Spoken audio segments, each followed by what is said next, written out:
Hey guys, welcome back again to the channel. In this video, pag-uusapan natin ang pinakabagong budget-friendly smartphone ng Samsung, the Galaxy A07.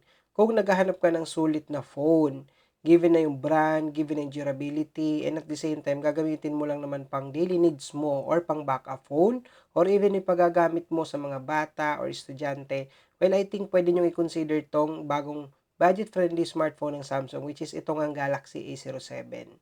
So ano pang inaantay nyo? Tara, pag-usapan natin yan.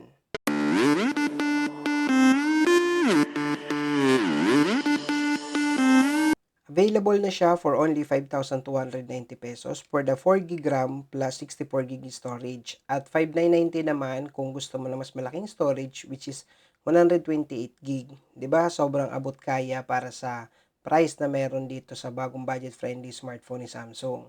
So, perfect ito para sa mga students, working professionals, or kahit sa mga casual users.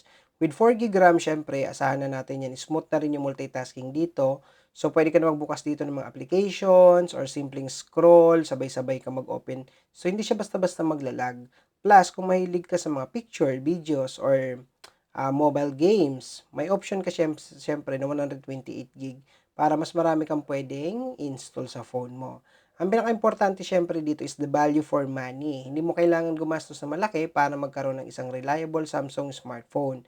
So, sa halagang 6,000 below, may trusted brand ka na, quality build at long-lasting performance. Kung pag-uusapan naman ang design, tignan nyo naman ito. This is the newest Samsung Galaxy A07. Slim, stylish at talagang modern ang dating. Ang ganda ng pagkakadesign dito ng Samsung guys kasi sobrang slim and lightweight niya with just 7.6 mm in terms of thickness at 184 grams only. Hindi siya mabigat sa bulsa at komportabling hawakan kahit na buong araw pa yan. Perfect para sa mga on the go.